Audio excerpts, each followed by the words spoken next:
দুঃখ কোথায় রাখবো? শুধু বলতে চাই, আবু জেহেল যেই তরিকায় কোরআন মাহফিল বন্ধ করেছে, আমরা বলবো যদি কোরআনের মাহফিল বন্ধ করা হয়, আমরা বুঝবো আব্দুল্লাহ ইবনে ওমর যেমন দুনিয়ার জমিনে নেই, তার উত্তরসূরি আছে। খালিদ সাইফুল্লাহর আজকে দুনিয়ায় নেই, তার উত্তরসূরি আছে। তেমনি ভাবে আবু জেহেল, আবুল আহাব, উতবা, সায়েবা যেমন রাষ্ট্রীয়ভাবে কোরআন মাহফিল বন্ধ করার পায়ে তারা করেছিল, আজকেও করলে আমরা বুঝবো তারাই তাদের প্রেতাত্মা। আওয়াজ দিয়ে বলেন ঠিক বলছে না বেটে?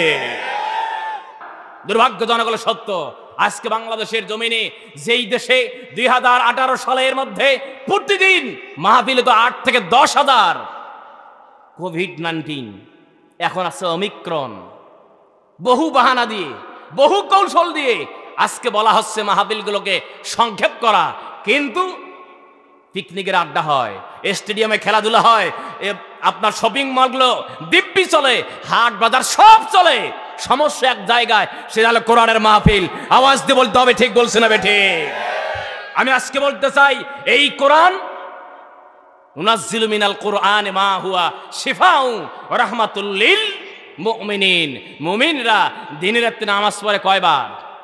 5 বার নামাজ পড়ে, মিনিমাম 5 বার। আমরা আমার হাত, আমার নাসিকা, আমার মুখ, আমার গোটা শরীরের বিভিন্ন অঙ্গ প্রত্যঙ্গগুলো আমি 5 বার ধৌত করি। নিঃসন্দেহে এটি পরিষ্কার, এই কোরআন মুমিনের জন্য শেফা স্বরূপ। দুর্ভাগ্যজনক সত্য আছে, কোরআন মাহফিল বন্ধ করার পায় তারা করা হচ্ছে। আওয়াজ দিয়ে বলেন ঠিক বলছে না বেঠি? আগামীকাল তারেক মনোয়ার ভাই সহ মাহফিল আমার আছে হলখানায়। ইতিমধ্যে বলে দিয়েছে মাহফিল না হওয়ার সম্ভাবনা, অথচ লিখিত অনুমতি সেখানে আছে। এই কোরআন এমন একখানা কিতাব, আল্লাহ বলেছেন এই কিতাবে এমন কোন বিষয় নেই, আপনার জন্ম থেকে শুরু করে মৃত্যু পর্যন্ত, পাকঘর থেকে শুরু করে মেম্বার অফ পার্লামেন্ট পর্যন্ত পরিচালনা করার একটি গাইডলাইন, একটি গাইড বুক, যার নাম হলো আল কোরআন। চিৎকার দিবেন আল্লাহু আকবার। তাহলে যদি সব আলোচনা হয়েছে এখানে, নিশ্চয়ই ধনী কিভাবে হওয়া যাবে, বড়লোক আমরা কিভাবে হতে চাই, এই কথাও, এই বক্তব্য আল্লাহ কালামে করেছেন। কথা বলেন ঠিক না বেঠি? আমরা শুনবো আজকে, বিষয়টা মুখস্থ করে নেন। আমরা ধনী হব, গরিব এলাকার মানুষ, আমার নদীর পাড়ার মানুষ, আমরা কিভাবে ধনী হব, এই ওয়াজ আজকে শুনবো এবং আমার জীবনে প্র্যাকটিস করব। নিশ্চিত আল্লাহ বলেছেন লা ফাতাহনা, আমি খুলে দেই তাদের জন্য, আলাইহিম বারাকাতিম মিনাস সামাই ওয়াল আরদ, আসমান এবং জমিনের উন্নয়নের দরজা আল্লাহ খুলে দেন। চিৎকার দিবেন আল্লাহু আকবার। তাহলে এই ওয়াজ আমাদের শোনার দরকার আছে না নাই? পিছন থেকে যারা শুনতে চাচ্ছেন না, এই ওয়াজ শোনা দরকার আছে ভাই। যেই আয়াতে কারিমা আমি তেলাওয়াত করেছি, রাসূল সাল্লাল্লাহু আলাইহি ওয়াসাল্লামের মাক্কি জীবনে এই আয়াতগুলো নাজিল হয়েছে। আমরা জানি বিশ্ব নবীর উপরে কোরআনুল কারীম নাজিল যখন হয়েছিল, এই যে আজকে রসুলপুর আলহাজ রুস্তম আলী নুরানি ও হাফিজিয়া মাদ্রাসার প্রান্তরে মাদ্রাসার উন্নয়ন কল্পে বা মাদ্রাসার আয়োজনে 4th বার্ষিকী মাহফিল, রাসূল সাল্লাল্লাহু আলাইহি ওয়াসাল্লামের উপরে প্রথম যেই আয়াত, প্রথম যেই বাণী নাজিল হয়েছিল, আমরা পরিষ্কার জানি সেই বাণী শুরু হয়েছে ইকরা, মানে হলো পড়ুন। সুবহানাল্লাহ। তাহলে বোঝা গেল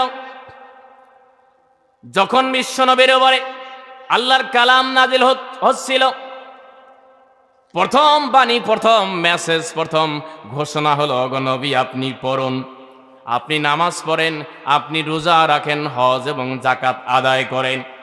আপনি হজ যাকাত আদায় করতে পারেন, এই হজ এবং যাকাত, নামাজ, রোজা এগুলো পর্যায়ক্রমে এসেছে। তাহলে পরিষ্কার, যখন কোরআন নাজিল হতো, কোরআন নাজিল হওয়ার পূর্বে এভাবে নামাজ, এভাবে রোজা, এভাবে হজ যাকাত ছিল না। পর্যায়ক্রমে ধাপে ধাপে আল্লাহর কালাম নাজিল হওয়ার মাধ্যমে এইভাবে ফরজিয়াত হয়েছে। তাহলে পরিষ্কার, নামাজ রোজা যেমন ফরজ, কোনো দিক থেকে কোরআন তেলাওয়াত করা ফরজের কোনো বাইরে নয়, অর্থাৎ কোরআন পড়াও ফরজ। চিৎকার দিয়ে বলেন সুবহানাল্লাহ। আল কোরআনের সৈনিক আমার, নেই কোনো ভয়, এক আল্লাহর গোলাম আমি, এই তো পরিচয়, এই তো পরিচয়। লিল্লাহে তাকবীর। এই জন্য শুরুতে একটা মেসেজ দিয়ে যাই, সেটা হলো এই, আপনার ছেলে আমার ছেলে ডাক্তার হবে, চাই কি চাই না? জোরে বলেন, চাই কি চাই না? আমার ছেলে মাস্টার হোক, আমার ছেলে একজন বিসিএস ক্যাডার হোক, আমার ছেলের একজন মেম্বার, একজন চেয়ারম্যান হোক, একজন ডিসি হোক, একজন এসপি হোক, অথবা উপজেলা নির্বাহী কর্মকর্তা হোক, এটা আমরা প্রতিটা মানুষের চাওয়া আছে। কিন্তু আপনার সন্তান পঞ্চম শ্রেণী বা 5 বছর থেকে 10 বছর বয়সে আপনার সন্তান বিসিএস ক্যাডার হবে না, আপনার সন্তান ডাক্তার হবে না, আপনার সন্তান মাস্টার হবে না। যেই সন্তানকে এই পঞ্চম শ্রেণী থেকে অর্থাৎ 5 বছর থেকে আর 5টা বছর আপনি আপনার সন্তানকে কুরআনুল কারীমের শিক্ষা দিতে পারবেন, কোরআনের শিক্ষা দিবেন, যদি আপনার সন্তান ডাক্তার হয়, আপনার সন্তান মাস্টার হয়, আপনার সন্তান ইঞ্জিনিয়ার হয়, তাহলে শুনে রাখুন মুসলমান, আপনার সন্তান কোরআন শিক্ষা অর্জন করার পর বিসিএস করার হওয়ার মাধ্যমে একজন বড় ইঞ্জিনিয়ার হবে। ইঞ্জিনিয়ার যদি আপনার সন্তান হয়, আপনার সন্তানের অন্তরে যদি আল্লাহর কালামবদ্ধ মূল থাকে, তাহলে নিঃসন্দেহে আপনার সন্তান ইঞ্জিনিয়ার হলেও কোনোদিন রডের বদলে এসে বাঁশ দিতে পারে না। কথা বলেন ঠিক না বেঠিক? আছে না নাই? জোরে বলতে হবে, আছে না নাই? এমন আমরা দেখেছি বিল্ডিং এর ছাদ খুলতেছে, বের হওয়ার কথা রড, সেখানে হয় কি বাঁশ। মানে বাঁশ একেবারে প্রমোশন পেয়ে ছাদে উঠেছে। কথা বলেন ঠিক না বেঠিক? এই জন্য আপনার সন্তানের কোরআন দিয়ে অন্তরটাকে মজবুত করবেন, ভিত্তিটা কোরআন দিয়ে মজবুত যদি করতে পারেন, নিঃসন্দেহে নিঃসন্দেহে আপনার সন্তান কোরআন দ্বারা মজবুত হলে, অন্তঃকরণ মজবুত হলে, কোনদিন আপনার সন্তান একজন উপজেলা নির্বাহী কর্মকর্তা হোক, মেম্বার হোক, অথবা চেয়ারম্যান হোক, গরিব দুঃখী খেটে খাওয়া মেহনতি মানুষের টাকা পয়সা আত্মসাৎ করবে না। আওয়াজ দিয়ে বলেন ঠিক বলছি না বেঠিক? তা না হলে আমরা এক সময় দেখেছিলাম রানা প্লাজা ধসে পড়েছিল সবারে, দেখেন নাই? রানা প্লাজা নাকি হুজুররাই মানে ধাক্কা ধাক্কি করে ফেলাইয়া দিয়েছে। কথা বলেন ঠিক না বেঠিক? এ কথার অর্থ হলো এই, আপনার সন্তানের ভিত্তি মজবুত করবেন এই কোরআন দিয়ে, আল্লাহর কালাম দিয়ে। নিঃসন্দেহে আপনার সন্তান যদি এরকম একজন ডাক্তার, আচ্ছা বলুন তো, আপনি মারা গেলে আপনি জানাজার জন্য আপনার জানাজার একজন ভাড়াটিয়া মৌলবি নিয়ে আসা হয়, হয় কি হয় না? ভাড়াটিয়ার মৌলবি ফাঁস করে দেয়, ইমামতি আমিও করি, আর বাবাজিও করেন। আমি ইমাম সাহেবকে ডেকে দাওয়াত দিলেন, খাওয়ালেন, জানাজার নামাজ পড়ালাম, দোয়া কবুল হতেও পারে, নাও হতে পারে। তাহলে ইমাম সাহেবের দোয়া কবুল হতেও পারে, নাও হতে পারে। পীর সাহেব হুজুরের দোয়া কবুল হতেও পারে, নাও হতে পারে। কিন্তু এটি পরিষ্কার, সন্তান যদি বাবার জন্য মায়ের জন্য দোয়া করে, কবুল করে কে? আর জোরে বলতে হবে কে? এই জন্য সন্তানকে আপনি দিনী শিক্ষায় শিক্ষিত করবেন, লাভ আপনারই। মারা গেলে ভাড়াটিয়া মৌলবীর আর প্রয়োজন হবে না। আপনার সন্তান একজন ডাক্তার, জানাজার নামাজ পড়াবে ডাক্তার, বাপের জানাজা পড়াবে একজন কৃষক মানুষ, একজন সাধারণ জেনারেল শিক্ষিত মানুষের সন্তান ডাক্তার, কিন্তু জানাজার নামাজ পড়াতে পারে। ওই এলাকার ওই মুসল্লিগণ বলবে, অমুক ভাই সন্তানকে ডাক্তারও বানিয়েছে, জানাজার নামাজ পড়ার যোগ্যতাও তৈরি করে দিয়েছে। আওয়াজ দিয়ে বলেন ঠিক বলছে না বেঠিক? আপনি দেখেন, প্রমাণ পাবেন এই নুরানি মাদ্রাসায় যে বাচ্চারা প্রথম জামাত, দ্বিতীয় জামাতে পরে একটাবার খোঁজ করে দেখবেন, এই 7-8 বছরের বাচ্চারা তারাই নিজেই জানাজার নামাজের ইমামতি করতে পারে। শুধু কি তাই, তারা জুমার নামাজ পড়াতেও পারে, খুতবাও দিতে পারে। আলহামদুলিল্লাহ কন। এজন্য কারা কারা নিজের সন্তানকে, নিজের সন্তানের ভিত্তিটা কোরআন দিয়ে করবেন, হাত তুলে আল্লাহকে দেখান, লিল্লাহে তাকবীর। অনেকের সন্তান এখনো বিয়ে করেনি, সন্তান কেমনে? তারপরেও আমরা দোয়া করি আল্লাহ তাদেরকে হক্কানি আলেম বানায় নেক। সকলে বলে আল্লাহুম্মা আমিন। ভাইরা আমার, যেই আয়াতে কারিমা আমি তেলাওয়াত করেছি, রাসূল সাল্লাল্লাহু আলাইহি ওয়াসাল্লামের উপরে মাক্কি জীবনে নাজিল হয়েছে। যেই সময়ের মানুষগুলো চুরি করত, ডাকাতি করত, মদের কারবারি করত, সুদের যারা মহাজন তারা মহাজন থেকে মহাজন হতো, কন্যা সন্তানকে জীবন্ত কবর দেওয়া হতো। যদি কোনো মা কন্যা সন্তান প্রসব করাতো, মায়ের কপালে দুর্ভাগ্য নেমে আসতো। যেই সন্তানটাকে 10 মাস 10 দিন বহন করলো, বহন করার পর রক্তাক্ত হয়ে মা সন্তান প্রসব করার সঙ্গে সঙ্গেই ওই সভ্যতার মানুষগুলো, জাহেল সভ্যতার মানুষগুলো গলা টিপে হত্যা করে দিত। সেই সভ্যতার মানুষগুলোর আর্তনাদে আকাশ বাতাস ভারী হয়ে যেত। আমার আল্লাহর পরিষ্কার বক্তব্য হলো, রব্বানা আখরিজনা মিন হাযিহিল ক্বরিয়াতিজ যালিমি আহলুহা ওয়াজআল লানা মিন লাদুনকা ওয়ালিয়্যা ওয়াজআল লানা মিন লাদুনকা নাসীরা। আল্লাহু আকবার কর। ওই সময় মানুষগুলো আল্লাহর দরবারে আর্তনাদ করতো, আল্লাহ আল্লাহ আমরা আর পাচ্ছি না গো, আমরা আর পারছি না।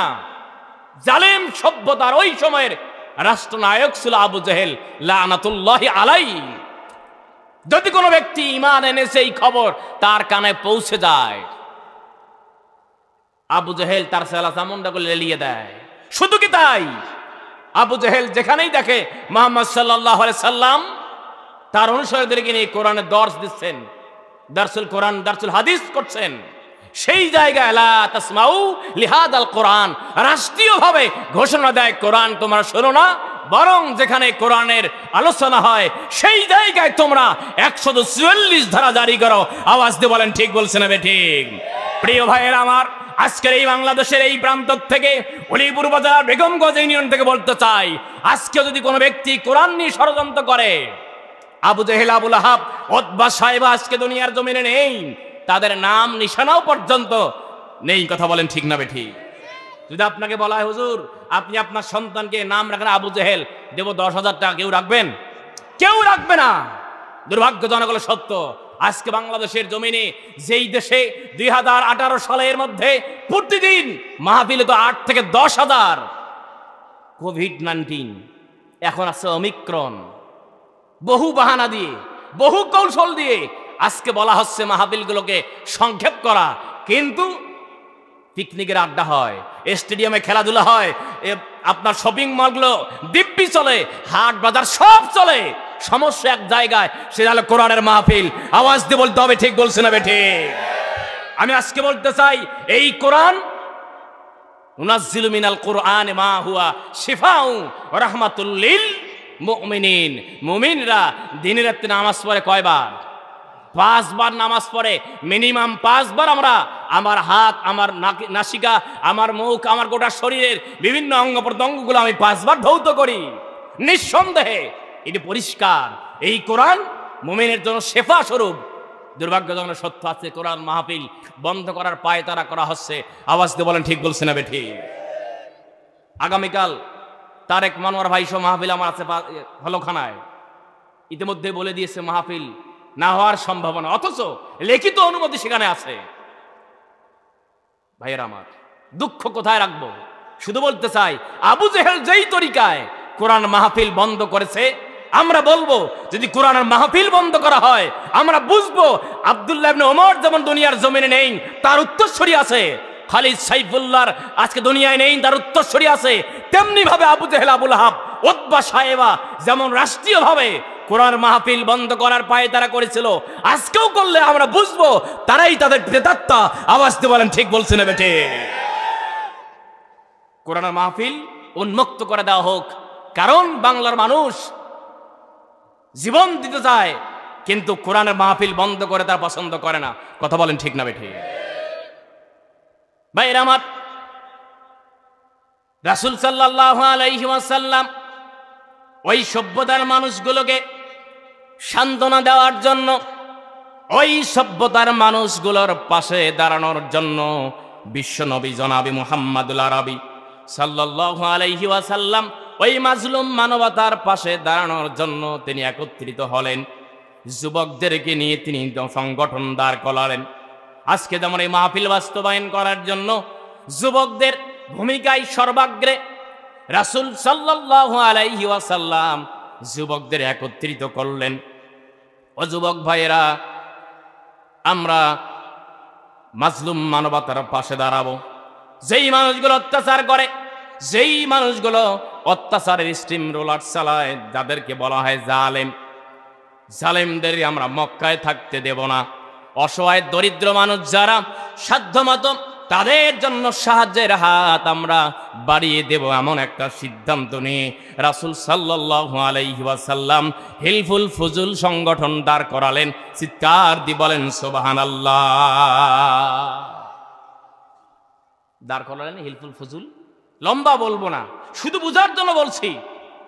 রাসূল সাল্লাল্লাহু আলাইহি সাল্লাম সংগঠন দাঁড় করালেন, উদ্দেশ্য মহৎ, মাজলুম মানবতার পাশে দাঁড়ানো, গরিব অসহায়দের নিয়মিত সেদি সাহায্যে সহায়তা করা, জালেমদেরকে মক্কায় থাকতে দেওয়া হবে না, এই পরিকল্পনা নিয়ে আগালেন। রাসূল 17 বছর বয়স। কয় বছর? আওয়াজ করে বলতে হবে, কয় বছর? ভাইরা আমার, এই 17 বছর বয়সে রাসূল সাল্লাল্লাহু আলাইহি ওয়াসাল্লাম মানবতার কল্যাণে যুবকদের, যুব সমাজদেরকে নিয়ে মানব সেবা করার জন্য তিনি অগ্রসর হতে লাগলেন। কিন্তু রাসূল সাল্লাল্লাহু আলাইহি ওয়াসাল্লাম অনেক চেষ্টা করেছেন। তখন রাষ্ট্র ক্ষমতায় হলো আবু জেহেল লানাতুল্লাহি আলাইহি। এই আবু জেহেল যেখানেই বিশ্ব নবী কোন রকমের কৌশল চালায়, তিনি আন্দোলন করে, ইসলামী আন্দোলন করে, আল্লাহর জমিনে আল্লাহর দ্বীন কায়েম করার চেষ্টা চালাতে থাকে। সেই জায়গায় রাষ্ট্রীয়ভাবে তিনি আইন প্রয়োগ করে বাধা দিতে লাগলেন। রাসূল সাল্লাল্লাহু আলাইহি ওয়াসাল্লাম এভাবে 17 বছর পার করলেন। 18 বছর, 19 বছর, 20 বছর, 25-30 বছর, এভাবে রাসূল সাল্লাল্লাহু আলাইহি ওয়াসাল্লাম দীর্ঘ সময় তিনি চেষ্টা চালালেন, জাতির কোনো পরিবর্তন করতে পারলেন না। প্রিয় ভাইয়েরা আমার, ও রসুলপুরের ভাইয়েরা, আমার দিকে তাকান। এই যে আমার হাতে একখানা মোবাইল, বাংলাদেশে নয়, বিশ্বের মানচিত্রে কোনো ব্যক্তি নাই যে মোবাইলের সঙ্গে তার পরিচিত নাই। কথা বলেন ঠিক না বেঠিক? এই মোবাইল, এমন কোনো মানুষ নাই যিনি মোবাইল চেনে না বা মোবাইল ব্যবহার করে না। এমনও মানুষ আছে মোবাইল 2-3টে ব্যবহার করে। এই যে আমার ক্যামেরাম্যান আজকে আসতে বগুড়ার থেকে ট্রেনে উঠছে, আল্লাহর কি ইচ্ছে, চোর বসে থাকে না। চোর মনে করছে সুযোগ পাইলাম, ট্রেনে উঠতে জ্যাম ছিল, চোরেরা কিন্তু কৌশলে জ্যাম লাগায় দেয়। একবারে 4-5 জন ঢুকায়, যাকে টার্গেট করে সুন্দর তাকে সাইজ করে নেয়। কথা বলেন ঠিক না বেঠিক? মোবাইলটা আলহামদুলিল্লাহ গেছে গা। ক্যামেরাম্যান বলতেছে, হুজুর যাক মোবাইলটা যাই হোক, দাম বেশি ছিল না, 11,000 টাকা। শেষে এসে মোবাইল 20 দামে কিনলো। আমি কথা এজন্যই নিয়ে আসলাম, এই যে মোবাইল কিনেছি 1000 টাকার একটা অ্যানালগ মোবাইল, এই যে একটা মোবাইল, এই মোবাইল আপনি কিনতে যাবেন, সুন্দর একটা বক্স ধরায় দেয়, দেয় না? একটা বক্স দেয়, চার্জার দেয়, আর কি দেয়? ইয়ারফোন। বলবো সামনে, ইয়ারফোন দেয়, এটা ব্যাটারি দেয়। দেওয়ার পর দেখবেন নিচে একটা বই থাকে, ছোট্ট একটা বই থাকে, এইরকম একটা বই থাকে। আচ্ছা, বই কি আমরা কোনোদিন পড়ি? কেউ পড়ি না। কিন্তু কেন দেয় ভাইরা আমার? এজন্য এই বইখানা দেয়। এই মোবাইল চালাতে গিয়ে যদি কোনো ব্যক্তি সমস্যায় পড়ে যায়, যদি কোনো মানুষ কোনো জায়গায় কোনো অপশনে ঢুকতে গিয়ে বিপদে পড়ে যায়, কোনো অপশন অন বা অফ হয়ে যায়, তার জন্য বোঝার জন্য কোনো সাপোর্টিং লাগবে। একজন ইঞ্জিনিয়ার তার জন্য পোষা সম্ভব নয়। সাথে করে একজন মোবাইলের মেকানিজম রাখা তার জন্য মোটে সম্ভব নয়। যে কারণে মোবাইল কোম্পানির মানুষ, মোবাইল কোম্পানির মালিক চিন্তা করেছেন, তিনি সোজাসুজি একটা সুন্দর বই ধরিয়ে দিয়েছেন, যাতে করে এই বইটা পাই পাই করে পৃষ্ঠা টু পৃষ্ঠা সুন্দর করে ব্যক্তির জন্য বইটা তার গাইডলাইন হিসেবে সাপোর্ট দিবে। চিৎকার দিয়ে বলেন ঠিক না বেঠিক? আরো বলি, ওয়াবদা বাজারে যাবেন, যেই মানুষগুলো রাজমিস্ত্রি, আপনি একটা খাট বানাবেন, খাট বানাবেন, রাজমিস্ত্রির কাছে যাবেন, সে কয়েকটা পৃষ্ঠাওয়ালা একটা কি দেয়, ক্যাটালগ দেয়, একটা বই দেয়, যে ভাই আপনি চয়েস করেন কোনটা ডিজাইন আপনি নেবেন, আপনি ডিজাইনটা চয়েস করেন, আমাকে নাম্বার দিয়ে দেন, আমার ওই স্টাইলে একটা খাট বানায় দেবো। আওয়াজ দিয়ে বলেন ঠিক না ঠিক? অলংকারের দোকানে যাবেন, তিনিও দেয়। আরো সহজ করে বলি, ভাই চেয়ারম্যান, বাংলাদেশ পরিচালনা করার জন্য একটি গাইড বুক বা গাইডলাইন, এটি সংবিধান আছে না নাই? আছে। এই কজন আছে? তাহলে এখন আসি আমার কথায়, রাসূল কেন চেষ্টা করে ব্যর্থ হয়েছেন তখন? 17 বছর বয়স থেকে 40 বছরের আগ পর্যন্ত ব্যর্থ হয়েছেন কেন? কেনর জবাবটা আমি এভাবে দেব।